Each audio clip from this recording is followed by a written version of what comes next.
It's time out for you to be dating Dusties. Is he really working on himself, or is he just working you?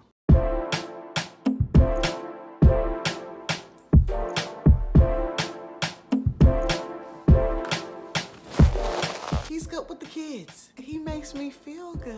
He just needs some motivation. I can help him. Well, at least he's trying. These are all the things that we say to ourselves when we try to justify ourselves dating a man we think has potential. Stop! You ain't fooling us. He's fooling you, and you're fooling yourself. Now, that being said, I am not completely against dating a man with potential, but there has to be some type of protocol that needs to be followed. Today, I want to share with you 3 solid guidelines that will help you properly evaluate a man that has potential if you're interested in him. But before I give you the game, please make sure you subscribe to my channel, because if you're into this topic, I got more coming that you're gonna love. So the first guideline is that a man's potential should be evaluated in context. So within context, there should be a time and an age consideration. So how old is he? What's his situation? How long has he been full of potential? So for example, a 41-year-old with dreams, unstable finances, in debt, no car, living home with parents is not the same as a 21-year-old with dreams, unstable finances, in debt, no car, living home with parents. The older that this man is and he hasn't achieved much with his life, the more likely he's not about to fulfill any potential, okay?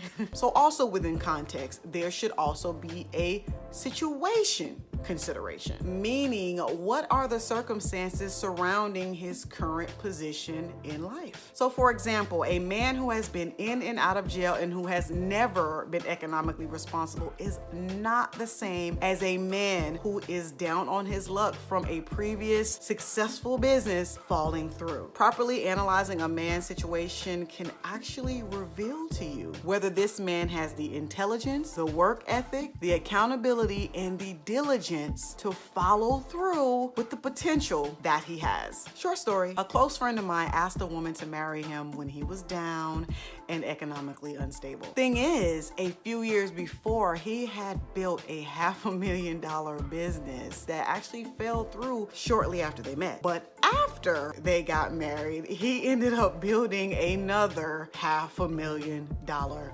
business. Now that's what I call dating potential. All right, so moving on to the second guideline. The second guideline is that a man's potential should only be evaluated based upon what he has already done, not based upon what he says he's about to do. Stop believing in a man's potential just because he has lofty goals. You ask him what his goals are in the next 3 years, and he talking about, well, I want to be a millionaire ice skating rapper astronaut who paints on Mars and plays the violin. And you all like, oh my gosh, that's so amazing. He's so ambitious. Instead of asking a man, what are your goals 3 years from now? You need to be asking him, what were your goals 3 years ago? And what have you done so far to achieve them? The answer to his question should really reveal to you what he is truly, potentially capable of. For example, people like to use the Obamas and say things like, well, Michelle was more successful and more established than Barack, and she still gave him a chance. And I'm like, are you dense? Are you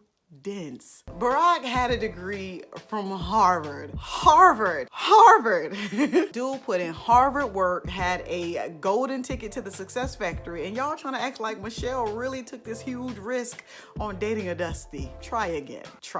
All right, moving on to the third guideline. So the third guideline is that a man's potential should be able to stand on its own 2 feet. Meaning, when it comes to a man's potential, you should add to the motivation he already has to achieve, not be his primary source of motivation. What does this mean? It means that when you met him, he should have already built observable momentum toward his goals. And your role is to be the encouraging icing on his motivation cake. If he wasn't in the middle of baking a cake before you met him, don't you go driving to the grocery store, buying the baking soda, the eggs, the flour, and bringing it all y'all back so y'all can try to make this cake from scratch. 9 times out of 10, it ain't in him, and you will lose as a bitter soul trying to instill it in him. So girl, that wraps up the 3 guidelines that you need to evaluate a man properly for potential. What you need to understand is that every man has potential. Every man has the breath of God and was created in the Most High's image. Every man just doesn't have the will to follow through on his potential. Also, you don't have the power to motivate a man who loves mediocrity. And a man's potential isn't valuable unless he has the skills to build and the history of behavior proving